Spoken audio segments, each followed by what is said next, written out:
రాసిన పత్రిక 5వ అధ్యాయము తెలిసిన విషయాలే ఈరోజు కొన్ని విషయాలు మీతో చెప్పాలని ఇష్టపడుతున్నాను. గలతీయులకు రాసిన పత్రిక 5వ అధ్యాయము 16 నుంచి మనం చదువుతున్నప్పుడు, నేను చెప్పినది ఏమనగా ఆత్మానుసారంగా నడుచుకోనండి, అప్పుడు మీరు శరీరేచ్ఛను నెరవేర్చరు. అంటే ఆత్మానుసారంగా నడుచుకున్నట్లయితే శరీర కోరికలు, శరీర ఇచ్చ అంటే ఏంటి? శరీర కోరికలు అన్నమాట. ఈరోజు శరీరానికి ఆత్మతో నేను ఎప్పుడు కూడా విరోధంగా ఉంటుంది. దేవుడు ఏం కోరుకున్నాడంటే శరీర సంబంధాలు దేవుడికి ఎంత మాత్రం ఇష్టం కాదు, ఆత్మీయంగా ఉంటేనే దేవుడికి ఇష్టం. ఎందుకు యేసుప్రభువుని నమ్ముకున్నాం అంటే ఆత్మలో ఎదగాలని, ఆత్మీయ స్థితిలో ఎదుగుతూ ఉండాలని. అందుకని ఆత్మ విషయమై దీనులైన వారు ధన్యులు కదా, ఆత్మ కలిగి ఉండాలి. అందుకనే దేవుడు ఆదామును ఏర్పాటు చేసి మట్టి బొమ్మతో తయారు చేసి దేవుడు అందులో ఆత్మను పెట్టినట్టుగా వాక్యం సెలవిస్తున్నది. మన్న అయినది మన్న అయిపోతుంది, కానీ దేవుడు ఇచ్చిన ఆత్మ ఎక్కడికి వెళ్తుంది? దేవుడి దగ్గరికి వెళ్తూ ఉంటది. అందుకని ఈరోజు ఆలోచన చేస్తున్నట్లయితే ఇక్కడ అంటున్నాడు పౌలు ఏం చెప్తున్నాడంటే ఆత్మానుసారంగా నడుచుకోనండి, అప్పుడు మీరు శరీరేచ్ఛలను నెరవేర్చరు. చూడండి 17వ వచనంలో, శరీరము ఆత్మకును ఆత్మ శరీరమునకును విరోధముగా అపేక్షించును, ఇవి ఒకదానికొకటి వ్యతిరేకంగా ఉన్నవి కనుక మీరేమి చెయ్యనిచ్చితులో వాటిని చెయ్యకుందరు. దేవుడు మందిరానికి వెళ్ళాలనుకుంటున్నాం కానీ వెళ్ళలేకపోతున్నాం. కారణం ఏంటో తెలుసా? శరీరానికి ఆత్మకి మధ్యలో విరోధం ఉందంట. శరీరం చెప్పిన మాట ఆత్మ వినదు, ఆత్మ చెప్పిన మాట శరీరం వినదు. ఈరోజు మనం అందరూ ఎవరి సంబంధాలు చెప్పండి? ఆత్మ సంబంధాలు. అందుకని ఈ ఆత్మ ఏమంటదంటే శుక్రవారం కాబట్టి ఈరోజు ఉపవాసం ఉన్నాం కాబట్టి దేవుడి సంతానానికి వెళ్ళిపోవాలి అనేటువంటి ఆత్మ కోరిక అనమాట, ఆత్మ ఇచ్చ. శరీరం ఏమంటదంటే ఎందుకు లేకపోద్దు నుంచి అలసిపోయి ఉన్నాం కదా, ఏం వెళ్తాంలే, గుడికి ఏం వెళ్తాంలే అని ఈ శరీరం ఏం చేస్తుందంటే ఈ మనిషిని ఆఫ్ చేస్తూ ఉంటది. అందుకని ఇప్పుడు మనం ఎవరి మాట వినాలి? ఆత్మ మాట విన్న వాళ్ళేమో దేవుడి మందిరానికి వచ్చాము, శరీర మాట విన్న వాళ్ళేమో గృహాల దగ్గర ఉండిపోయారు. గమనిస్తూ ఉండాలి. అందుకని శరీరానికి ఆత్మకి ఎప్పుడు కూడా విరోధమే. ఇంకా కింద చదువుతున్నప్పుడు మనకి ఏముంటదంటే 18వ వచనంలో చూడండి, మీరు ఆత్మ చేత నడిపించబడిన ఎడల ధర్మశాస్త్రములకు లోనైన వారు కాదు, శరీర కార్యములు స్పష్టమైనవేమనగా అని అక్కడ చెప్పాడు. అంటే ధర్మశాస్త్రము వేరు, ధర్మశాస్త్రము వేరు, ప్రభువైన యేసుక్రీస్తు వారు ఇచ్చినటువంటి ఈ కొత్త నిబంధన వేరు. ఈ ధర్మశాస్త్రంలో ఆరాధన ఎప్పుడు జరుగుతూ ఉండేదంటే సబ్బాతు దినం అన్నమాట. అంటే శరీరము అంటే శనివారం. శనివారం వాళ్ళు 6 దినాలు కష్టపడేవారు, 7వ దినము. ఈ రోజు మనం ఏం చేస్తున్నాం అంటే మొదటి దినాన్ని కదా, ఆదివారం మనం ఏం చేస్తున్నాం? ప్రతి ఆదివారం ఆరాధన జరిగిస్తున్నాం. వాళ్ళు ఆరాధన అప్పుడు చేసేవారు కాదు, ఎందుకంటే యేసు ప్రభువు వారు కూడా యూదులుగా ఉన్నారు. కానీ యూదుల సాంప్రదాయ ప్రకారంగా సబ్బాతు దినం జరిగించాలి. 7వ దినాన్ని వాళ్ళు ఏంటంటే ఆరాధన జరిగిస్తూ ఉండాలి. కానీ ఇక్కడ ధర్మశాస్త్రానికి చాలా మంది లోనైపోతూ ఉంటున్నారు. ధర్మశాస్త్రం వేరు. అందుకని ప్రభువు ఏమన్నారంటే క్రియలేని విశ్వాసం చెప్పండి మొత్తం అన్నమాట. అంటే ధర్మశాస్త్రం పాటించడం కాదు, చదవడం వేరు, దాన్ని పాటించడం వేరు అనమాట. అదే ప్రకటన గ్రంథంలో ఎవరాడంటే ప్రవచన వాక్యములు చదువాడును వినువాడును గైకొనువాడును ధన్యుడు. అంటే చదవాలి, తర్వాత వినాలి, దాంతో పాటు ఏం చేయాలి? గైకొనాలి. చాలా మంది ఏం చేస్తారంటే బాగానే చదువుతారు, చాలా బాగా పెట్టారు, కానీ దాన్ని ఆచరణలో పెట్టరు.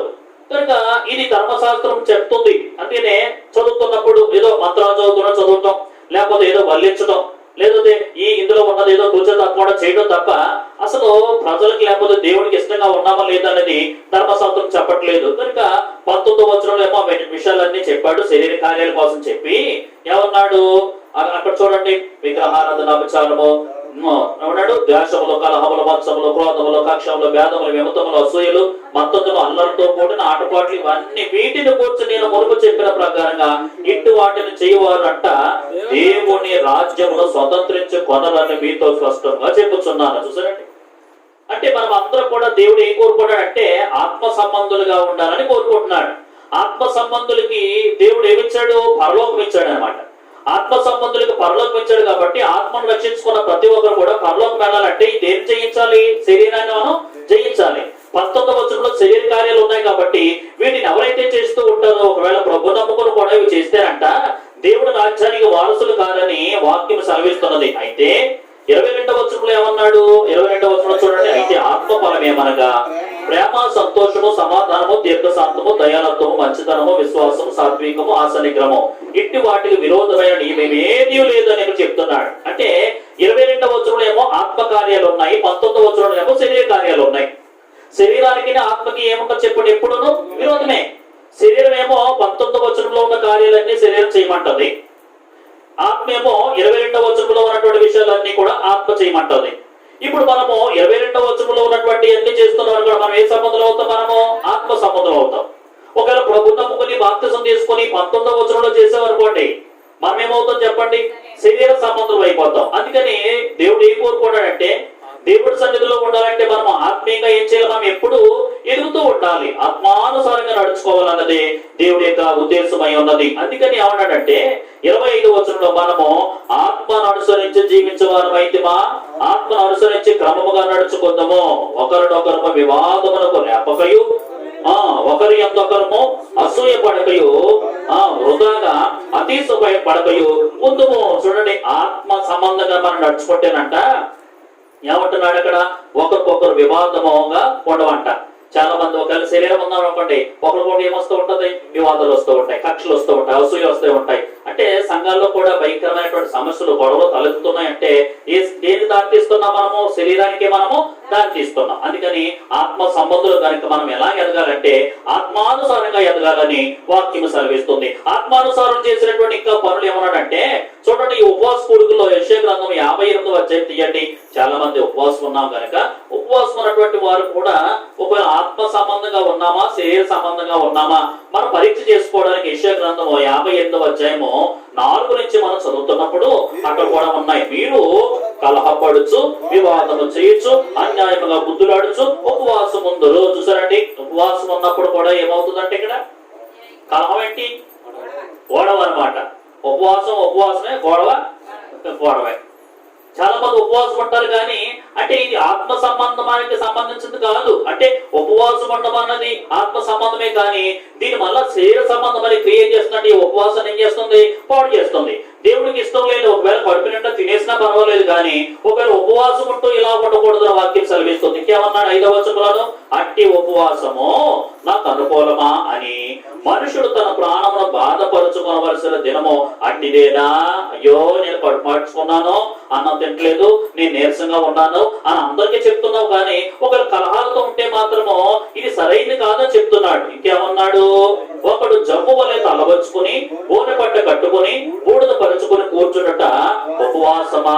చూడండి, ఒకడు జమ్ము వలె తలవచ్చుకొని వరకు పూర్వం అదే మా చిన్నప్పుడు కోళ్ళకి ఏవో పెడ తీసి కోడి మెల్ల వేసేవారు. అది ఎవరన్నా తెలుసో లేదో మరి.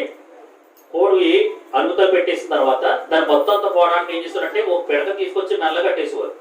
అది ఏం చేయాలంటే జబ్బు వల్ల ఇంకా దించాలంటే మెడ వచ్చుకుని ఉండాలన్నమాట, మొత్తం అంతా వదిలిపోవాలన్నమాట. అంటే అలా చేయడము అంటే మనం ఒకవేళ ఉపవాసం ఉన్నప్పుడు ఏదో అందరూ కనపడుతున్నప్పుడు ఏదో తల వంచుకున్న వరకు వెళ్ళలా ఉండి ఒకవేళ తర్వాత ఒకవేళ కలహాలు చేస్తారంట, ఇది కూడా దేవుడికి ఇష్టం కాదని వాక్యం. మరి ఇష్టమైంది ఏంటి, 6వ వచనం చెప్పాడు. అంటే ఆత్మానుసారంగా నడుచుకున్న వారి యొక్క లక్షణాలు చెప్తున్నాడు 6వ వచనం. చూడండి, దుర్మార్గులు కట్టిన కట్టన విప్పుటయు, కాడివారు మోకులు తీయుటయు, బాధింపబడి వారిని విడిపించటయు, ప్రతి కాడిని వెలుగుకొట్టటయు నేను ఏర్పరచుకున్న ఉపవాసముందా అన్నాడు. చూసారండి, అంటే దుర్మార్గులు కట్టిన కట్లను విప్పుటయు, కాడివారు మోకులు తీయుటయు. చూడండి, ఇప్పుడు ఎడ్ల బండి ఉందనుకోండి, అవి కాడెత్తుకుంటాయి. అవి కిందకి వెళ్ళాలంటే కాడేం చేయాలి, మనము ఆ మోకులు తీసి వాటిని దింపాలన్నమాట. అయ్యో పాపం అంటే కాదు ఉపవాసం అంటే. ఎవరైనా రోడ్ల మీద పడుకుని ఉన్నారో వాళ్ళు తీసుకెళ్లి వద్దులేదా నీకు శుభ్రంగా దుప్పడు కప్పుకోవచ్చు కదా అన్నకంటే ఒక దుప్పడికి తీసుకెళ్ళి కప్పడం అనేది ఇది మంచి పని. దేవుడి స్తోత్రం చెప్పండి. అంటే దేవుడు చెప్తున్న పని అదే. అందుకని శరీరానుసారులేమో వేరే రకంగా ఉంటారు, ఆత్మానుసారులేమో వేరే రకంగా ఉంటారు. శరీరానుసారులేమో ఒకవేళ ఏదో ఫోటోల కోసమో ఫ్లెక్సుల కోసమో ఏదేదో కదా హంగామా కోసం, కానీ ఆత్మానుసారులు అలా ఉండరంట. అందుకని ఇక్కడ ఏమన్నాడంటే దుర్మార్గులు కట్టిన కట్టలను విప్పుటయు, కాడిమారు మోకులు తీయుటయు, బాధించబడి వారిని విడిపించటయు, ప్రతి కాడిని వెలుగుకొట్టయు నేను ఏర్పరచుకున్న ఉపవాసమే కదా అన్నాడు. అంటే ఉపవాసం అంటే ఒకవేళ కలహాలతోటి మనకి ఇష్టం వచ్చినట్టు ప్రయత్నం చేస్తే శరీర క్రియ.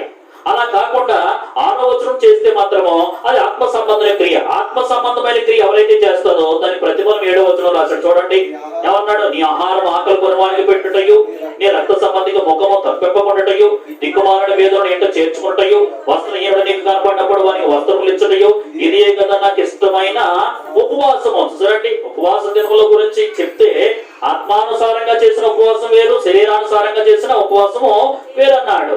ఆత్మానుసారంగా చేసిన ఉపవాసము, అందుకని ఇలా చేస్తేనంట అలాగున నీవు చేసిన ఎడలా నీ వెలుగు వేకువ చుక్క వలె ఉదయించును, స్వస్థత నీకు ఎలా వస్తుంది, శీఘ్రముగా లభించును, నీ నీతి నీ ముందర నడుచును, యెహోవా మహిమ నీ సైన్యము వెనుపటి భాగమున కావలియుండును. దేవుడికి స్తోత్రం చెప్పండి. అంటే ఇవన్నీ జరుగుతున్నాయి అన్నమాట. కారణం ఏంటో తెలుసా? ఆత్మానుసారంగా మనము నడుచుకోవడమే. అందుకని దేవుడు ఏం కోరుకుంటాడంటే, ఆత్మానుసారంగా నడవాలి అంటే నువ్వేం చేయాలంటే, క్రైస్తవ జీవితంలో వెలుగుతూ ఉండాలంటే ఆత్మకే ఎక్కువ విలువ ఇవ్వాలి, ఆత్మ సంబంధమైన కార్యాలు ఎక్కువ చదువుతూ ఉండాలి. అందుకని గలతీ రాసిన పత్రికలో 2 వచనాలు బాగా గుర్తుపెట్టుకోవాలి. ఒకటి 19వ వచనం 5వ అధ్యాయంలోను, రెండోది 22వ వచనంలో. అంటే ప్రభు నమ్ముకున్నా కూడా ఒకవేళ 19వ వచనంలో ఉన్నాయన్నీ చేస్తే మనం ఏ సంబంధము? శరీర సంబంధం. 22వ వచనం అన్ని చేస్తే ఏ సంబంధం? మనము ఆత్మ సంబంధం. మనం ఏ సంబంధులుగా ఉండాలి? ఆత్మ సంబంధులుగా ఉండాలంటే ఆత్మానుసారంగా ఎదగాలి. ఆత్మానుసారంగా ఎదగాలంటే శరీరాన్ని జయించాలంట. దేవుని స్తోత్రం. శరీరాన్ని జయించాలి. రెండోది మనం ఏం చేయాలంటే, మనం క్రైస్తవ జీవితంలో ఎదగాలంటే కానీ మందిరానికి క్రమంగా రావాలి. హెబ్రీ పత్రిక తీయండి ఒకసారి, అందరికి తెలిసిన వాక్యమే చెప్తారు మీకు. హెబ్రీ పత్రిక 10వ అధ్యాయము 24వ వచనము. హెబ్రీ పత్రిక 10వ అధ్యాయము 24వ వచనం ఏముందమ్మా? కొందరు మానుకొనుచున్నట్టుగా సమాజంగా కూడుట మానక ఒకరినొకడు హెచ్చరించు, ఆ దినము సమీపించుట మీరు చూచిన కొలది మరి ఎక్కువగా అలాగ చేయొచ్చు, ప్రేమ చూపుచుకున్నాం, సత్కారం చేయటమును ఒకరినొకడు పురుగొట్టువలనని ఆలోచిత్తము. కొందరు మానుకొనున్నట్టుగా. సంఘానికి చాలా మంది ఆత్మ బాప్తిజం పొందుతారు కానీ సంఘానికి క్రమంగా రారు. సంఘంలో కోటాలకి వాడు ఉండరు. వాడు ఏ సంబంధంలో? శరీర సంబంధంలో, ఆత్మ సంబంధంలో, శరీర సంబంధంలో. చూడండి, అంటే లోకానికి చూసినట్లయితే, బయట వాళ్ళు చూసినట్లయితే వాడు ఆత్మ సంబంధులుగా ఉన్నాము కానీ ఎవరి కొందరు మానుకున్నట్లుగా ఒకవేళ సమాజంగా కూడకపోతే ఎలాగా? అందుకనే ప్రతి సంఘానికి 2 కోటాలు ఖచ్చితంగా ఉండాలి. ఏ కోటాలు ఉండాలి? ఒకటి ఉపవాస ప్రార్థన, రెండోది ఆరాధన. ఇవి క్రమం తప్పకుండా చెయ్యాలండి. ఎవరైతే క్రమం తప్పకుండా చేస్తారో మనకు అర్థమైపోతూ ఉంటది మనం ఆత్మానుసారంగా ఎదుగుతూ ఉన్నామని. దేవుడి స్తోత్రం. ఆత్మానుసారంగా ఎదుగుతున్నామా లేదా అనేది దీనివల్లే తెలిసిపోతూ ఉంటది. సారిసారికి మనము ఒకవేళ దేవుడి మందిరాన్ని విడిచిపెట్టకూడదు, దేవుడి మందిరాన్ని మనము మానేకూడదని వాక్యం సెలవిస్తుంది. ఎందుకంటే ఇది దేవుడు చెప్పినటువంటి నిబంధన. నిర్గమకాండం తీయండి, అన్ని విషయాల కంటే ఈ విషయం కోసం ఎంత బాగా చెప్పాడు. నిర్గమకాండంలో 20వ అధ్యాయం తీయండి. నిర్గమకాండము 20వ అధ్యాయము 8 వచనం నుంచి చూసినట్లయితే, విశ్రాంతి దినమును పరిశుద్ధంగా ఆచరించుటకు జ్ఞాపకం ఉంచుకోనము. ఎలా పడితే అలా కాదు. విశ్రాంతి దినం వస్తుంది. ఇశ్రాయేలీయులారా, యూదులారా, మీరేం చేయాలో తెలుసా? విశ్రాంతి దినాన్ని మీరు ఏం చేయాలో తప్పిపోకూడదు. చాలా మంది దేవుడి మందిరంలో ఒకవేళ ఎలా పడితే అలా రావడం కాదు కానీ దేవుడి మందిరంలో క్రమంగా రావాలంట. ఏమన్నాడు 9వ వచనంలో? 6 దినములు నీవేం చేయాలి? కష్టపడి నీ పని ఎంతయో చేయవలెను. 7వ దినము నీ దేవుడైన యెహోవాకు విశ్రాంతి దినము. దానిలో చూడండి, నీవైనను, నీ కుమారుడైనను, నీ కుమార్తె అయినను, నీ దాసుడైనను, నీ దాసి అయినను, నీ పశువైనను, నీ ఇంట్లో ఉన్న పరదేశి అయినను ఏ పనియు చెయ్యకూడదు. చూసారండి, అంటే ఇది స్పష్టంగా చెప్పాడు అనమాట. అంటే క్రైస్తవ జీవితంలో నేను ఎదుగుతున్నాను అని చెప్పాలంటే మనము ఆత్మానుసారంగా నడుచుకోవాలి. అంటే గలతీ పత్రిక 5:22 ఖచ్చితంగా మనము పాటించాలి. రెండోదిగా సంఘానికి ఎలాగెళ్ళాలి చెప్పండి? క్రమంగా వెళ్ళాలి. మనం సంఘానికి మానగా వెళ్ళాలి. కొందరు మానుకున్నట్లుగా ఏదో బలహీనంగా ఉంది, ఏదో ఇంపార్టెంట్ పని ఉంది, ఏదో మానేసి, అది వేరే విషయం. ఖాళీగా ఉండిపోవడం ఒకవేళ మానేస్తే అది ఆత్మానుసారంగా ఎదుగునట్టు ఎంత మాత్రము అవదనమాట. అందుకని అలా చేయకూడదు అన్నదే దేవుడి యొక్క ఉద్దేశం అన్నది. అందుకని అపోస్తుల కార్యక్రమంలో 2:42 ఎవరున్నారు? వాళ్ళు వీరు అపోస్తులు బోధ ఎందును, సహవాసం అందును, ఏమంటే రెండు విడిచేందుకు, ప్రార్థన చేయడం వాడు అసలు ఏం తెగిపోలేదు. వాళ్ళు క్రమంగా వాళ్ళు పాటించినట్టుగా వాక్యం సెలవిస్తుంది. అందుకనే సామెతల భక్తులు కూడా అదే చెప్తున్నాడు. చూడండి, సామెతల గ్రంథము 1వ అధ్యాయము, సామెతల గ్రంథము 1వ అధ్యాయము 23వ వచనంలో మనం చూసినట్లయితే, నా గద్దింపు మీద తిరుగుడి, ఆలకించుడి, నా ఆత్మ మీ మీద కుమ్మరించుదును, నా ఉపదేశమును మీకు తెలిపెదను. నేను పిలువగా మీరు ఏం చేస్తున్నారు? వినకపోతురి. నా చేచాపగా ఎవరునో లక్ష్య పెట్టకపోయిది. నేను చెప్పిన మాట ఏమి మీరు వెనక త్రోసివేతుడి. నేను గద్దింపగా లోపడకపోతుంది. కాబట్టి మీకు అపాయం కలిగినప్పుడు నేను నవ్వేదను, మీకు భయం వచ్చినప్పుడు నేను అపహాసము చేసేదను. ఎన్ని విషయాలు ఇక్కడ రాయించడో చూడండి. అందుకని ఇక్కడ చెప్తున్న మాట ఏంటో తెలుసా? దేవుడు సన్నిధిలో మనం ఒక క్రమంగా లేకపోతే మన దేవుడి యొక్క బోధ మనం వినలేం. దేవుడి యొక్క వాక్యం ఏమీ అర్థం కాదు. దేవుడి యొక్క వాక్యం ద్వారానే మనం అందరూ కూడా కట్టబడాలనేది దేవుడి యొక్క ఉద్దేశమై ఉన్నది. అందుకని 27వ వచనంలో కూడా అన్నాడు, భయము మీ మీదకి తుఫాను వలె వచ్చినప్పుడు, సుడిగాలి వచ్చినట్లు మీకు అపాయం కలిగినప్పుడు, మీకు కష్టమును దుఃఖమును ప్రాప్తించినప్పుడు నేను అపహాసము చేసేదను. కారణం ఏంటో తెలుసా? నువ్వు ఆత్మానుసారంగా నడుచుకోలేదు. దైవ మందిరంలో క్రమంగా లేకుండా ఒకవేళ అక్రమంగా ఉన్నావు. అదే ప్రసంగ 5:1 తెలుసా? మీరు దేవుడి మందిరానికి పోయినప్పుడు మీ ప్రవర్తన అంటే అర్థమేంటో తెలుసా? ఈ క్రమాన్ని కూడా మనం పాటించాలని. ఆత్మీయ స్థితిలో మనం ఎలా ఉన్నామో మనం ఆలోచించుకోవాలి, సరికదా? రెండోది, సంఘానికి ఎలా రావాలి చెప్పండి? క్రమముగా రావాలనేదే దేవుడికి ఉద్దేశమైనది. ఒకవేళ అలా చేయకపోతే 28వ వచనంలో అలా చెప్తున్నాడు చూడండి, ఏమన్నాడు? అప్పుడు నన్ను కూర్చి మొర్ర పెట్టుదురు గాని ప్రత్యుత్తరం ఇయ్యకుందును, నన్ను శ్రద్ధగా వెతుకుదురు గాని నేను వారికి కనపడకుందును. ఎప్పుడు ప్రార్థన చేస్తామని చెప్పండి? కష్టం వచ్చినప్పుడు, ఇరుకు వచ్చినప్పుడు, ఇబ్బంది వచ్చినప్పుడు ఎక్కడ లేని ప్రార్థన అంతా చేస్తాడు. అప్పుడే దేవుడు గుర్తుకొస్తూ ఉంటాడు. అందుకనే స్టోర్ చేసుకోవాలంటాను నేను. ప్రార్థన అనేది ఏం చేయాలి? స్టోర్ చేసుకోవాలి, ఉంచుకోవాలన్నమాట. డబ్బులు కొన్ని బ్యాంకులో దాచుకుని ఉంచుకోవాలి, లేకపోతే బీరువాలో పెట్టుకుని ఉంచుకోవాలి. గబుకుని ఏదైనా ఒక 1000 రూపాయలు కావాలనుకోండి, మళ్ళీ 1000 రూపాయలకి అక్కడికి ఎక్కడికి వెళ్ళక్కర్లొద్దు. డబ్బులు దాచుకోవాలి, బంగారం దాచుకోవాలి. అలాగే ప్రార్థన కూడా ఏం చేయాలి? మనము దాచుకోవాలన్నమాట. మన కష్టం వచ్చినప్పుడు ఆ ప్రార్థన ఉపయోగపడుతూ ఉంటుంది. అందుకని సారిసారికి నీవు జీవితంలో ఖాళీగా ఉన్నప్పుడు, ఖాళీగా లేనప్పుడు, ఒకవేళ మందిరాన్ని విడిచిపెట్టేస్తున్నట్లయితే, ఒకవేళ శ్రమ వచ్చినప్పుడు అంట, మనం ప్రార్థన చేస్తున్నప్పుడు అంట, ఒకవేళ భయంకరమైన నిర్ణయం ఆయన తీసుకుంటాడంట.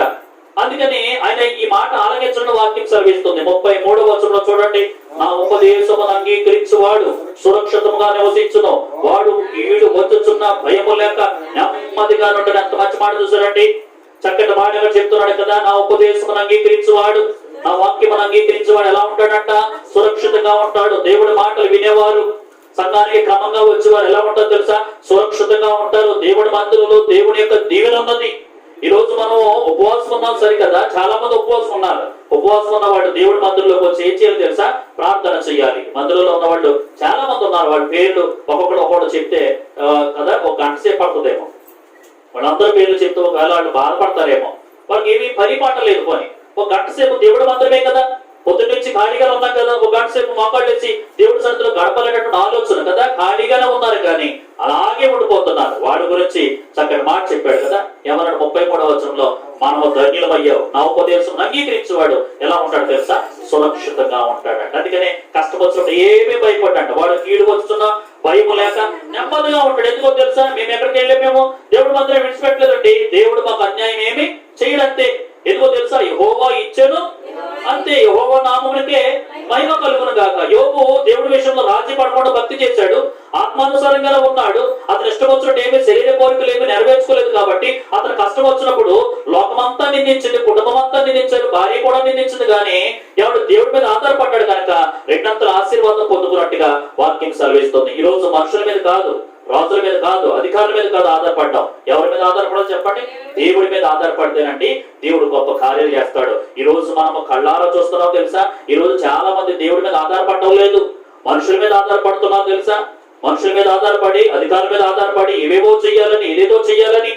కానీ దేవుడు ఇచ్చింది ఎంత శ్రేష్టమైందో తెలుసా? ఒక గ్రామంలోనంట, ఆ ఊర్లో అందరినీ కూడా ఒక రాజు గారు పిలిపించి అంటారంట, ఇదిగో మీకు కొన్ని వస్తువులు ఇస్తున్నాను, నా గ్రామంలో ఉన్నవాడు, నా రాజ్యంలో ఉన్నవాడు అందరూ క్షేమంగా ఉండాలి, ఎవడు కూడా పేదరికంగా ఉండకూడదని ఏమండి కొంత ధనాన్ని ఏర్పాటు చేశాడంట. ఏమండి కొంత ధనం పెట్టాడంట, కొంత బంగారం పెట్టాడంట, కొంత ఇల్లు స్థలాలు పెట్టాడంట. అన్ని ఒకే రేట్ అనమాట. ఉదాహరణకి ఒక 1,00,000 రూపాయలు అనుకుందాం. 1,00,000 రూపాయలు డబ్బు పెట్టాడు, 1,00,000 రూపాయలు బంగారం పెట్టాడు, 1,00,000 రూపాయలు ఇల్లు స్థలాలు పెట్టాడు. ఎవరికి ఏం కావాలో తీసుకోమన్నాడంట. అంటే రాజుగారి ఉద్దేశం ఏంటంటే, నా రాజ్యంలో ఉన్న వాళ్ళందరూ ఎవరు పేదరికంగా ఉండకూడదు, అందరికీ బంగారం ఉండాలి, బంగారం లేని వాళ్ళకి డబ్బులు ఉండాలి. ఒకవేళ బంగారం ఉందనుకోండి ఆ డబ్బులు తీసుకోండి, ఈ రెండు ఉన్నాయనుకోండి ఇల్లు తీసుకోండి అని పెడుతున్నప్పుడే అందరూ అన్ని తీసుకుంటున్నారంట. దేవుడు స్తోత్రం. మన ప్రభుత్వం అంటే ఏం చేస్తాడంటే ఈ రోజుగా ఎత్తిపోతున్నాడు. ఆయన అన్నాడంటే ఇదేంట్రో బాబు, వదలరా వదలరా వదలరా వదలరా అన్నాడంట. అక్కడ నీకు కోసం డబ్బులు పెట్టాను, బంగారం పెట్టాను, ఇళ్ల స్థలాలు పెట్టాను, ఏదో తీసుకోవడం అనేసి నన్ను పెట్టుకున్నావంటే రాజా, అసలు ఆ 3 ఎవరి దగ్గర ఉన్నాయి? నువ్వే మా ఇంట్లో ఉన్నావు అనుకో. చెప్పండి అదా, అది కదా మాట. యేసు నీవే కావాలయ్యా, నాతో కూడా రావాలయ్యా. ఎవరి మీద ఆధారపడితే ఒకటో చేస్తారు, ఏసై దగ్గర దగ్గరకు వస్తే ఇవన్నీ మనయేనంట. దేవుడు స్తోత్రం చెప్పండి. ఏమంటే ఈ మర్మం తెలియక దేవుడి మందిరంలో దీవెన తెలియక, అందుకని దేవుడి మందిరానికి వస్తే ఎంత దీవెనో తెలుసా, మనం ఎక్స్పెక్ట్ చేసింది ఒకటి అవుతుంది, ఏమంటే జరిగేదేమో ఒకటి అవుతూ ఉంటుంది. మనం అనుకుంటామో ఇలా జరుగుతుంది కదా అనుకుంటాం, అలా జరగదు. ఇంకో విషయం చెప్పనా, దేవుడి పిల్లల కంటే దేవుడే కాపుదలిస్తాడు. దేవుడు నమ్ముకున్న వారు ఒకవేళ శరీర సంబంధమైన ఆలోచనలో ఉండి ఒకవేళ ఏదైనా అపవిత్రమైన ఏమైనా కార్యాలు చేయాలనుకున్నప్పుడు అంట దేవుడే వాటిని ఏం చేస్తాడో తెలుసా, గూడు రేపుతున్నట్టు వాటిని రేపుతూ ఉంటాడు. ఆ కార్యక్రమాల కంటే మనకి ఏదో అయిపోతూ ఉంటుంది కానీ తర్వాత అనిపిస్తుంది, ప్రభువా ఆ రోజు అలా తప్పించకపోతే ఎంత భయంకరమైన పరిస్థితి అనిపిస్తూ ఉంటుంది. దేవుడు స్తోత్రం చెప్పండి. అందుకని క్రైస్తవ జీవితంలో ఎదగాలంటే మనము ఎలా నడుచుకోవాలి, ఆత్మానుసారంగా చెప్పండి నడుచుకోవాలి. రెండోది ఏం చేయాలి, మనము సంఘానికి ఎలా రావాలి, క్రమంగా రావాలన్నమాట. శుక్రవారం ఆ రోజు పెద్దలాడే దేవుడు మందిరానికి తయారైపోతూ ఉంటారు. పక్కోడిని మనమే బతిమాలించుకోకర్లేదు, మనం అందరం కూడా తయారైపోయి త్వరగా దేవుడి మందిరానికి వచ్చి మొదటి ప్రాంతం నువ్వే చేసేలాగా ప్రయత్నం చేస్తూ ఉంటారు. అలా చేస్తేనండి నీ నీతికి తగినట్టుగా చెప్పండి, అదనమాట నీ నివాస స్థలం, నీ నీతికి తగినట్టుగా నీ నివాస స్థలాన్ని దేవుడు ఏం చేస్తాడు, వర్తిల్లు చేస్తాడు అని యోబు గ్రంథంలో రాశాడు. 2 మాటలు చెప్పాడు. మూడోది ఏంటో తెలుసా, క్రైస్తవ జీవితంలో ఎదుగుదలంటేనే ప్రేమ సూత్రం పాటించాలంట. ప్రేమ సూత్రం ఒక అధ్యాయంలో ఉందో చెప్పేది. కొరింథీయులకు రాసిన మొదటి పత్రిక 13వ అధ్యాయము. ఇంటికి వెళ్ళిన తర్వాత కరెంట్ లేనప్పుడు చదువుకోండి. కొరింథీయులకు రాసిన మొదటి పత్రిక 13వ అధ్యాయము మొదటి వచనం అంతా కూడా చదవండి. ప్రవచించే వరాలు కలిగి ఉన్నా, ఏమంటే ఎన్ని కలిగి ఉన్నా ప్రేమ లేని వాడినైతే నేను వ్యర్థుడను. కొంతమందికి ఏమంటుంది చెప్పండి, ప్రేమ ఉండదండి. ఒకవేళ ప్రేమ లేకపోతే ఎలాగా, ప్రేమ కలిగి ఉండాలి, ప్రేమ కలిగి ఉండాలి. ఓ సంఘానికి అసలు ప్రేమే లేదంట కదా. ఆ పౌలు చెప్తున్న మాట ఏంటో తెలుసా, మీరు ప్రవచిస్తున్నారు సరే, మీకు దర్శనాలు వస్తున్నాయి సరే, మీరు మర్మాలు చెప్పేస్తున్నారు సరే, మీకు ఏమి లేదు, ప్రేమ లేదండి.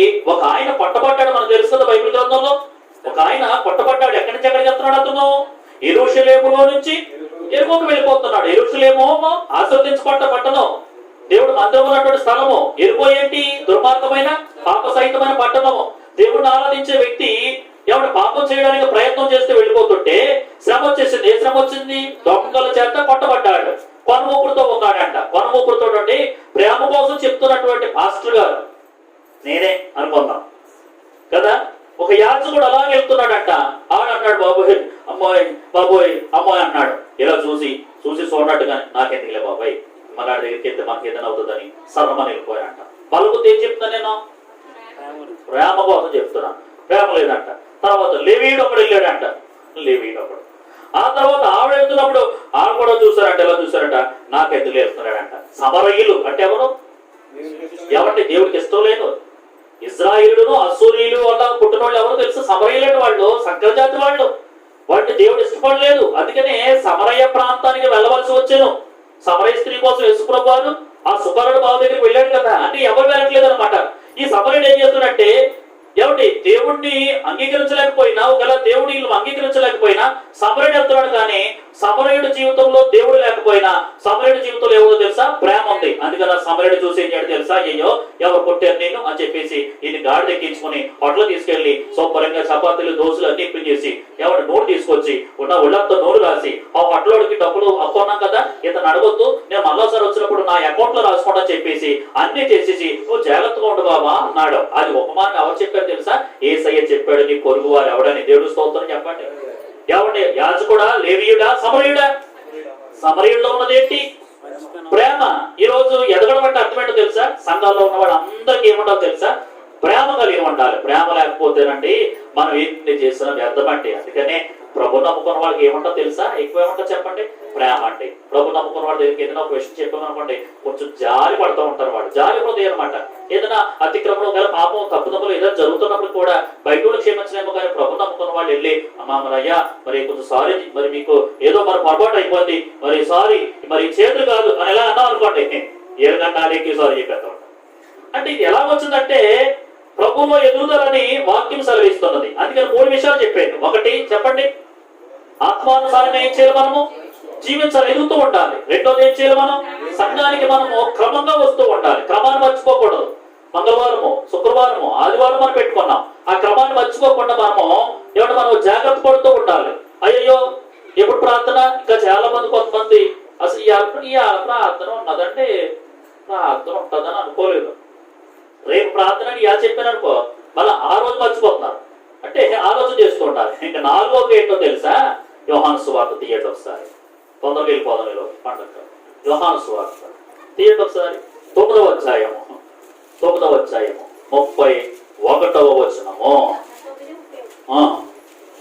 9వ అధ్యాయము 31వ వచనము. దేవుడు పాపుల మనవి ఆలకింపడని ఎరుగుదము. ఎవడైనను దేవభక్తుడయుండి ఆయన చిత్తము చొప్పున జరిగించిన ఎడల ఆయన వాని మనవి ఆలకించును. చూసారంటే అంటే ప్రతి పాపాన్ని మనం విసర్జించాలి. ఒకవేళ పాపం చేస్తూ ఒకవేళ ప్రార్థన చేస్తారంట, ఈ ప్రార్థన దేవుడి దగ్గరికి వెళ్ళదు. దావీదు అంటాడు, నా ప్రార్థన నా ఎదలోనికి వచ్చేస్తుందంట. ఒక బంతి వేసామనుకోండి, ఆ బంతి ఎలా ఏం చేయాలి? వెళ్ళిపోవాలి. ఒక గోడ అడ్డు వచ్చింది అనుకోండి, ఏమవుతుంది? మళ్ళా వచ్చేస్తుంది అనమాట. యెషయా గ్రంథంలో కూడా అదే చెప్పాడు కదా, దేవుడికి మనకేనే ఏమట్టుగా ఉన్నాయి? మన పాపములు అడ్డుగా ఉన్నాయి. ఆ పాపాలను బట్టి మనం ప్రార్థన చేస్తున్నాం, కానీ ఈ పాపాలు విడిచిపెట్టడం లేదు. ఏమంటే ఈరోజు ఆత్మీయ స్థితి అంటే అర్థం ఏంటో తెలుసా? అసలు మనం పాపులమో కాదో ఎవరు చెప్పాలి?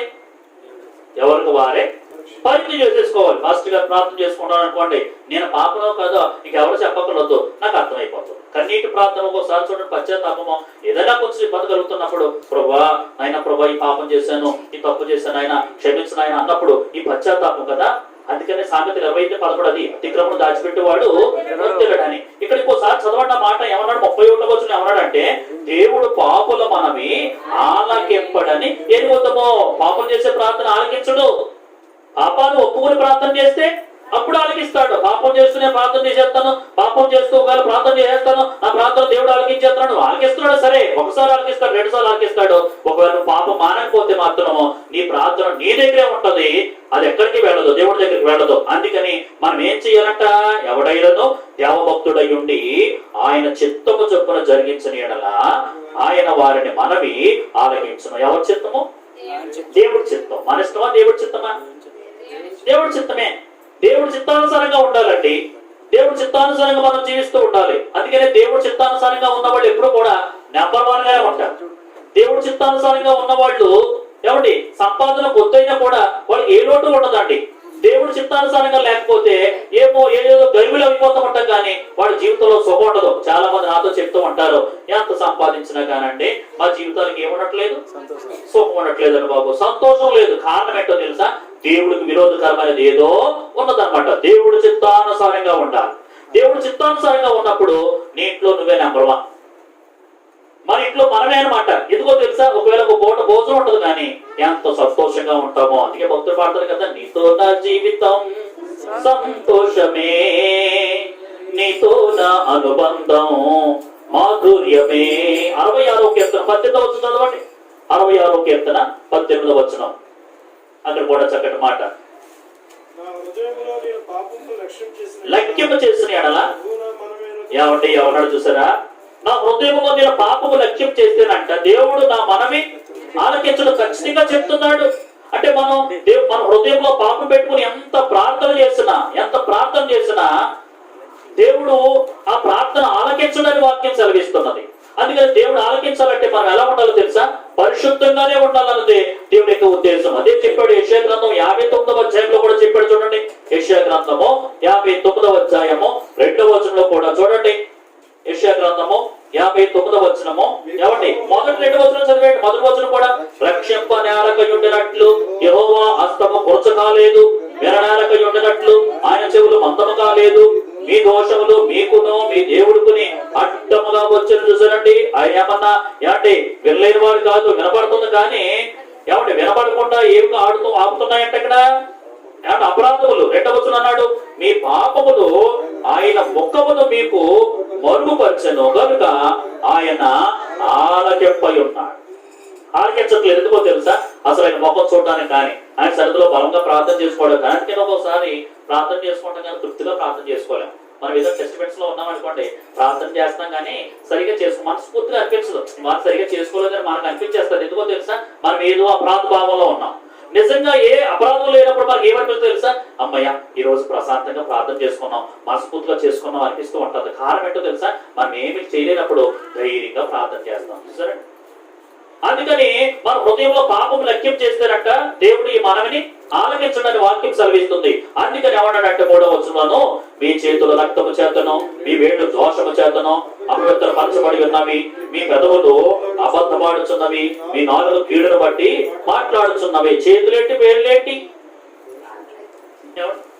చేతులతోటి పాపం చేస్తున్నారంట, వేటితో కూడా పాపం చేస్తున్నారు. ఈరోజు సెల్ ఫోన్ దేనితోటి? చేతులు, వేళ్ళు ఇవన్నీ కూడా పాపభూయిష్టం అయిపోతున్నట్లయితే అప్పుడు మనకి కొంచెం ఇబ్బంది కలుగుతుంది కదా. దేవుడు మాట్లాడుతున్నాడు, ఆలోచన చేస్తుండాలి. మీ పెదవులు అబద్ధమాడుచున్నవి, మీ నాలుక కీడును బట్టి మాట్లాడుచున్నది. ఆలోచనన్నాడు, నీతిని బట్టి ఎవడు సాక్ష్యము పలుకడు, సత్యను బట్టి ఎవడను వ్యాజ్యమాడు. అలాగే మీరు అందరూ ఆ విషయాలన్నీ చదువుకుంటే చాలా విషయాలు అక్కడ రాసి పెట్టాడండి. దేవుని స్తోత్రం చెప్పండి. అందుకని ఏం చెప్తాడో తెలుసా, మనం క్రైస్తవ జీవితంలో ఎదగాలంటే ఒకటి ఎలా ఉండాలి? ఆత్మానుసారంగా మనము నడుచుకోవాలి. సంఘానికి ఎలా రావాలి? మనము క్రమంగానే రావాలని వాక్యం సెలవిస్తుంది. 3వది ఏం చెప్పాడు? ప్రేమ కలిగి ఉంటారు. మనం ప్రతి ఒక్కరితో సఖ్యమైతే చేతనైతే మట్టుకు మనం ఏం చేయాలి? ఎదుటివారి ఎడల ఐక్యతగా ఉండాలి, ప్రేమ కలిగి ఉండాలి. అందుకని మనము కక్షతోటి కార్పణ్యాలతో ఇవ్వకూడదు. అలా ఉంటే కూడా చాలా ప్రమాదం అనమాట. 4వది ఏం చెప్పాను? ప్రతి పాపాన్ని మనం ఏం చేయాలి? విసర్జించాలన్నమాట. ఎవడు తర్వాత ఏమన్నాడంటే, కొరింథీయులకు రాసిన 2వ పత్రిక తీయండి. మనం ఇంకా ఎదగాలంటే, మన జీవితంలో ఎదగాలంటే కొరింథీయులకు రాసిన 2వ పత్రిక 9వ అధ్యాయం తీయండి. 6వ వచనం చదవండి. 9వ అధ్యాయం 6వ వచనంలో, కొంచెముగా విత్తువాడు కొంచెముగా పంట పోయిను, సమృద్ధిగా విత్తువాడు సమృద్ధిగా పంట పోయిను అని ఈ విషయమై చెప్పవచ్చును. స్వర్ణముకయు బలవంతంగా కాకయు ప్రతి వాడును తన హృదయములో నిశ్చయించుకొనిన ప్రకారము ఇయ్యవలెను. దేవుడు ఉత్సాహముగా ఇచ్చువారిని ప్రేమించును. పాటర్ గారికి సంబంధించిన అనుకోకూడదు కదా. ఇచ్చుటలో మనం కదా దేవుడికి ఇవ్వడానికి పట్టుకోవడం మనం ఏమవుతాం? ఒక ఆవిడ ఎలా బొక్కపాటు చేసుకుంది, ఎలాగో తెలుసా? పాస్టర్ గారు మేకపిల్ల అండి, ఒక మేకపిల్ల మీదే అన్నదంట పాస్టర్ గారు. మేకపిల్ల అవుతాయి ఓకే. ఆ మేకపిల్ల అన్నాడంట, అమ్మా మరి నేనేం పెంచేసుకుంటాను, ఇంటికాడ కూర్చొని మనం పెంచుకోలేను కదా, ఆ మేకపిల్లని మీరే పెంచండి, కొంచెం పెద్ద అయిన తర్వాత అప్పుడు దానికి ఏదోటి ఉపయోగించుకుందాంలే మనము అన్నప్పుడు ఆ మేక పెద్దదవుతుందంట. ఆ చిన్నప్పుడు మేక ఏంటంటే 600 అంట దానికి అంతమ్మా 600 అంట. ఇప్పుడు ఈ మేక ఏమైందంటే పెద్దదైపోయింది. ఈ పాటలు గారు ఏమనుకున్నాడంటే, వాళ్ళ ఇంట్లో కార్యక్రమం వచ్చింది కాబట్టి, అక్కడ మేక ఉంది కాబట్టి ఇక మేక వేసుకోవచ్చు మనము, ఇంకా మాంసం పొద్దులేదు అని ఎప్పుడొచ్చో ప్లాన్ వేసుకున్నాడు ఈ పాటలు గారు. మొత్తం మీద పిలిచి చెప్పాడంట, అమ్మ మరి మేకకు ఒప్పుకున్నారు కదా మరి మరి అనగానే ఆ మరుసటి రోజు పట్టుకొచ్చి 600 పట్టుకొచ్చి ఇచ్చిందంట ఆవిడ. అదేంటమ్మా 600 కాదేనండి, మేకన మేమండి 9000 వచ్చిందండి. చిన్నప్పుడు మేక అంత ఎంత దారుణం అండి కదా.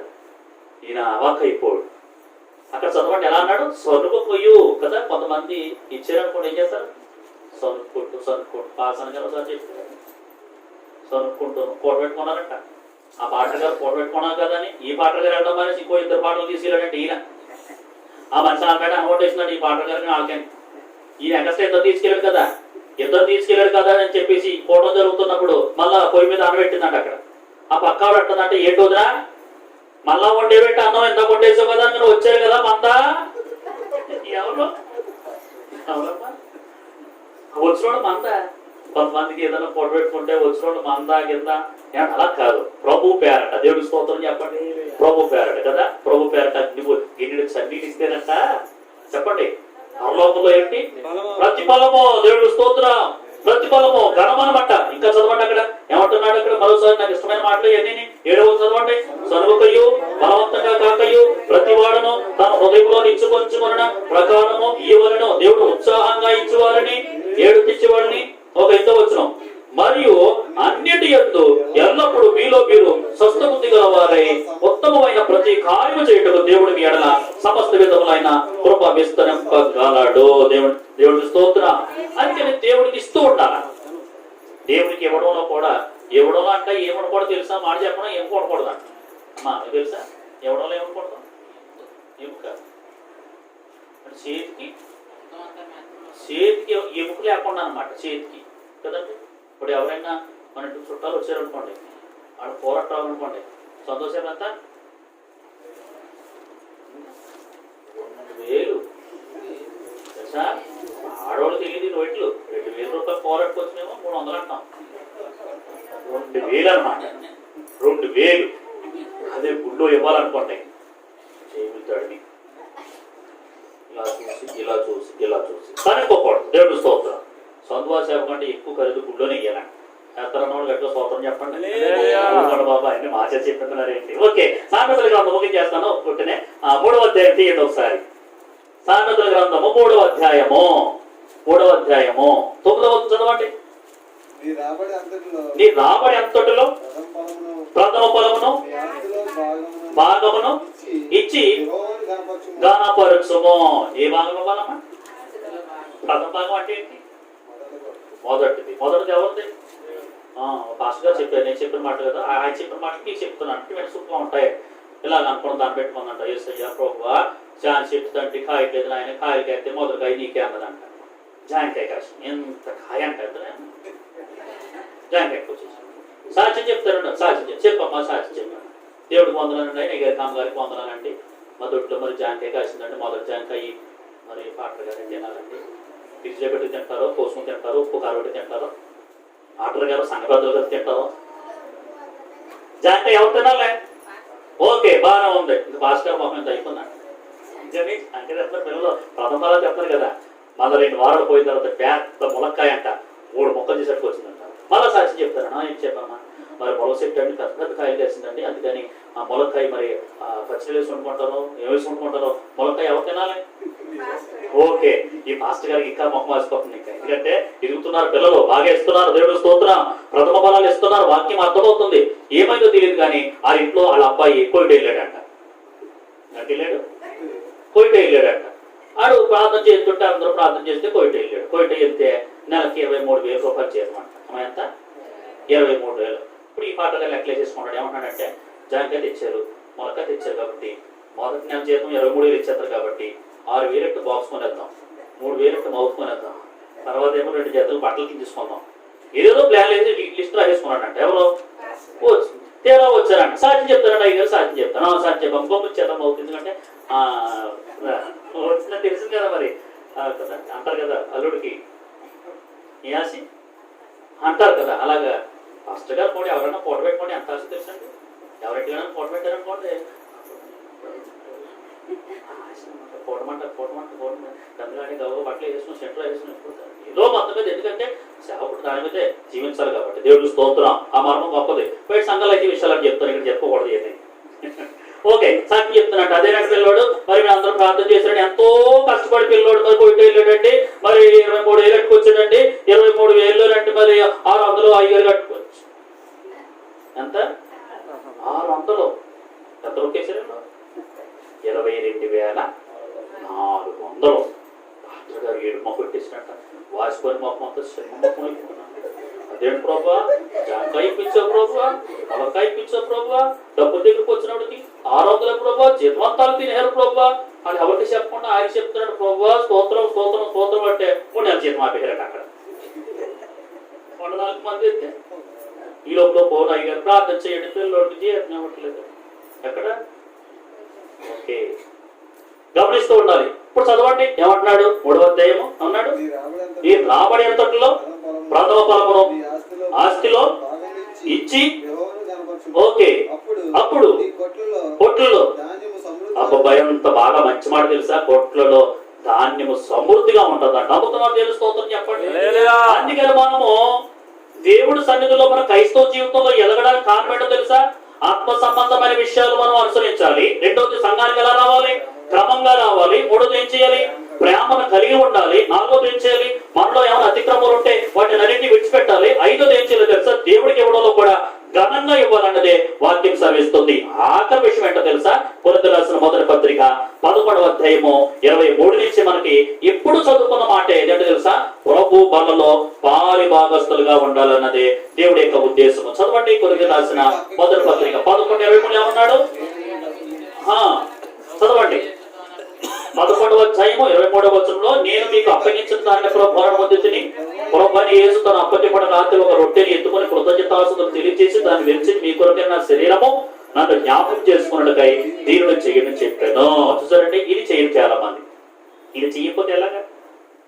ప్రభు నమ్ముకుని ఒకవేళ ఆయన శరీరమును ఆయన రక్తమును, అందుకే చెప్పాడు కదా, ఏమన్నాడు 26వ వచనములో చూడండి, మీరు ఈ రొట్టెని తిని ఈ పాత్రలోని త్రాగునప్పుడల్లా ప్రభు వచ్చే వరకు ఆయన మరణమును ప్రోత్సహించదు. కాబట్టి 27వ వచనం అండర్లైన్ చేసుకోవాలన్నమాట. కాబట్టి ఎవడు అయోగ్యంగా ప్రభు యొక్క రొట్టె తిననో లేక ఆయన పాత్రలను త్రాగునో వాడు ప్రభు యొక్క శరీరమును కూర్చి రక్తము కూర్చి అపరాధేతను. ఆఖరి మాట ఎందుకు పెట్టాను అనుకున్నాను? ఎవడు అయోగ్యంగా అంటే పైన 5 వచనాలు పాటించకపోతే ఏమవుతాడు? యోగ్యుడా అయోగ్యుడా? అయోగ్యుడు. అందుకని ఇది యోగ్యంగా తీసుకోవాలి కానీ అయోగ్యంగా మనము తీసుకోకూడదు. అందుకనే అర్పణ ఉందా, సమాధానం ఉందా? చెప్పండి. అర్పణ ఉందా, సమాధానం ఉందా? సమాధానం ఉంది. అందుకని యేసుప్రభు చెప్పాడు, నువ్వు అర్పణ అర్పిస్తున్నప్పుడు ఒకవేళ నీకు విరోధి జ్ఞాపకం ఉంటే నువ్వు అక్కడ వెంటనే నువ్వు మనసులో ఏం చేసుకోవాలో తెలుసా? సమాధాన పడిపోవాలి. సమాధాన పడేవారు డాష్ ధన్యులు వారు దేవుడి పిల్లలు. సమాధానం లేని అంతే. సాధారణ ఇంకో మాట చెప్తే దెయ్యం పిల్లలు, దేవుడి పిల్లలు దెయ్యం పిల్లలు. మనం ఎవరి పిల్లలు? దెయ్యం పిల్లలు ఎందుకు కావాలి? దెయ్యం పిల్లలుగా చేయాలనుకుంటాడు ఎవడో సాధారణ. ఇంకా దెయ్యాల మొక్కలు కానీ దెయ్యం పిల్లలుగా కానీ మనం ఎప్పుడూ ఉండకూడదు. మనం అందరూ కూడా ఏమంటే తేజస్సు కలిగి ఉండాలంటే ఎందుకో తెలుసా? దేవుడు లోకంలోకి ఏమై ఉన్నాడు? దేవుడు నమ్మకం కూడా వెలిగి ప్రకాశిస్తూ ఉంటదంట. ఆ మొక్కలు కూడా నల్లగా ఉన్నా కూడా ఆ మొక్కలు ఎలా ఉంటుంది తెలుసా? చక్కగా ఉంటుంది. ఎవరైనా వస్తున్నప్పుడు హాయిగా పలకరించాలనిపిస్తుంది. ఎవరు ఒకరికొకరు ఈ మాటల చేత ఒకరినొకరు ఏం చేసుకోవాలంటే మనం యెషయా రాసిన పత్రికలో చెప్పాడు, మనం ఏం కంగారు పడకలేదు. ఎవరైనా మరణించారనుకోండి, ఆ ఇంటికి వెళ్తున్నప్పుడు అయ్యో చచ్చిపోవడమ్మా, ఇంకా అలా బతుకుతావు నువ్వు, నీ బతుకు అయిపోయిందా, అలా కాదు. మనం ఏం చేయాలి తెలుసా? మంచి మాటలతోడట ఒకరినొకరు ఏం చేసుకోవాలంట? ఆదరించుకోవాలి. ఈ మాటలు ఎవరు చెప్పగలరో తెలుసా? ప్రభువులో ఎదుగుతున్న వారు మాత్రమే చెప్పగలరు. దేవుడు స్తోత్రం. అందుకని ఈ రాత్రి ఏం నేర్చుకున్నామంటే ప్రభు సన్నిధిలో ఎలాగ ఎదగాలో, క్రైస్తవ జీవితంలో ఎలాగ ఎదగాలో నేర్చుకోవాలి. చెప్పండి. ఇప్పుడు ఏం చేయాలంట? ఒకటి, ఆత్మానుసారంగా నడుచుకోవాలి. ఆత్మానుసారంగా నడుచుకోవాలంటే గలతీ పత్రిక 5:22 మీరు రాసేసుకోవాలి. అందులో ఎన్నుంటాయి తెలుసా? ఎన్నుంటాయి? ఎన్ని లక్షణాలు ఉంటాయమ్మా? 9. ఎప్పుడన్నా తిన్నారా? కమలా కూడా తిన్నారా?